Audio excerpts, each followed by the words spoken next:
Itong trillion peso movement, naghahanda na naman ang panibagong malakihang kilos protesta. Nakatakda ho ito sa 30 ng Nobyembre. Ang Simbahang Katoliko at iba pang mga grupo ay nagkaroon ho ng pag-uusap dyan sa bahagi ng Intramuros.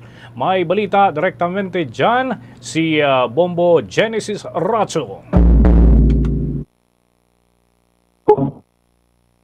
Yan peso para makang rally na gaganapin sa araw ng Linggo, Nobyembre 30.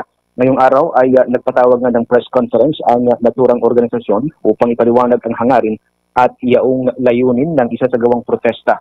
Pinaunahan ito ng Catholic Church, mga cause-oriented groups at civil society organizations tulad ng Episcopal Commission on Social Action, Youth Against Kurakot at iba pang mga grupo. Meron ding kinatawan na presensya dito, Bombo Dennis, ng Muslim community na nakabase dito sa National Capital Region. Official na tatawagin na sa March Movement Part 2. Ayon kay Bishop Jose Colin Bagaforo ng Episcopal Commission on Social Action, Justice and Peace, ang isa sa gawang protesta ay bahagi ng pagpapanatiling buhay sa galit ng publiko laban sa korupsyon, anomalya at lahat ng irregularidad na nangyayari sa gobyerno. Kailangan anyang magpatuloy ang naturang galit upang masigurong mapapanagot ang mga maisala sa malawakang anomalya. Pakinggan natin ang bahagi ng pagpapaliwanag ni Bishop Bagaforo. In our lives, kailangan din siguraduhin yung kapalit ng dynasties ay ang boses ng mga mamamayan ang mananahi.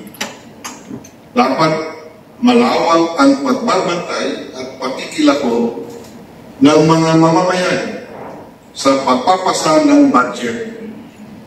Kailangan din palakasin ang local government code upang mapatibay ang pakikilahok ng mga mamamayan sa pamalaang lokal. Ang mamamayan ay tuloy-tuloy din dapat na pagsusuri at pagmamatyan sa flood control at infrastructure projects sa ilalim ng pinapahang Memorandum of Cooperation between the Department of Public Works, Caritas Philippines, at ang Mayors for Good Governance at ng civil society organizations.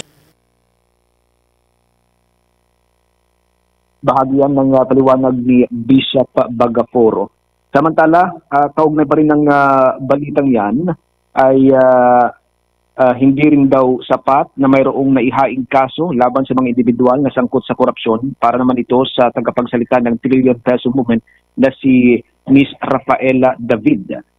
Ayon kay David, dapat na makita na may makulong doon sa mga responsable o sa mga sangkot sa malawakang anomalya at dapat ay matiyak na matagal ang kanilang pagkakulong upang mapanagot mula sa kanilang mga pagkakasala tulad ng pagnanakaw ng malalaking pondo ng gobyerno. Pakinggan natin at balikan ang naging pahayag ni Miss Rafaela David. Sa kaluluwa at diwa ng ating bansa para sa kinabukasan ng ating mga kabataang Pilipino. Malinaw ang kahilingan ng milyong-milyong Pilipino sa gobyerno. Una, ilantad ang katotohanan kung sino ang kasangkot, no cover-ups. Pangalawa, ibalik ang ninakaw.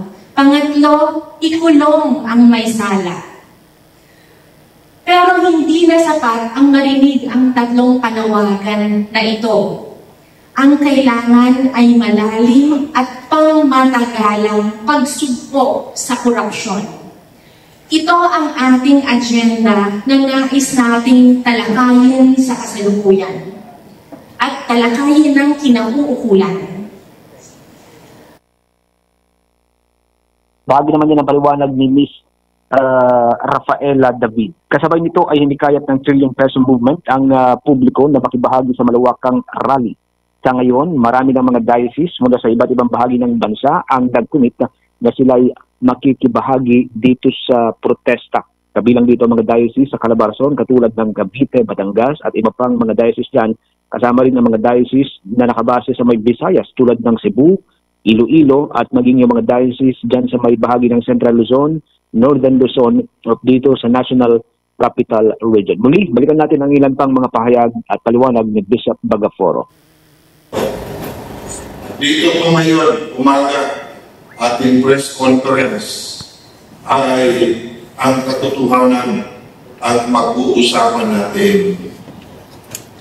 Kaya sa darating na November 30, Andres Bonifacio Day, inayayahan namin ng mga Pilipino na sumama sa amin sapagkat ang laban ito ay hindi lamang laban ng iilan, kundi laban para sa bayan, laban nating lahat, laban nating mga bayani ng ating bansa.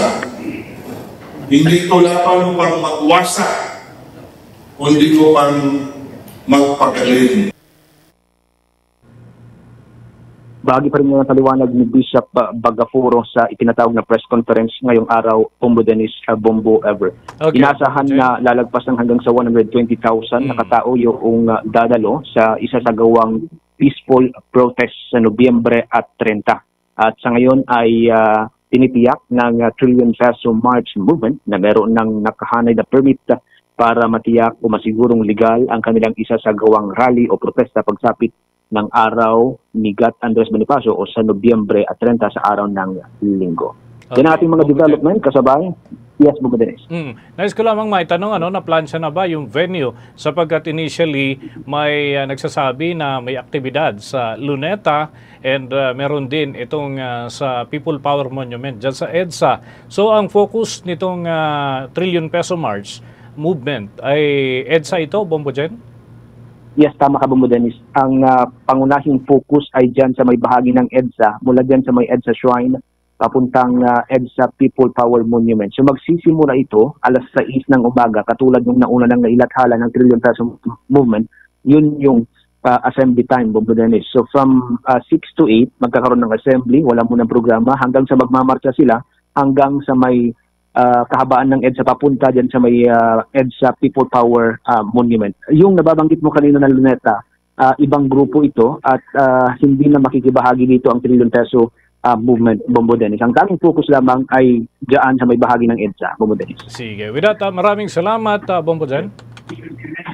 Mula dito sa Arzobispado de Manila, dito sa Intramuros, Manila, this is Bombo Genesis Patchok. Then this is Bombo Radio Philippines, the #1 and most trusted source of news and information, Basta Radio. Bombo! For the most trusted source of news and information, visit our website at www.bomboradio.com. Follow us on Bombo Radio mobile app, Facebook, YouTube, TikTok, and X, formerly Twitter.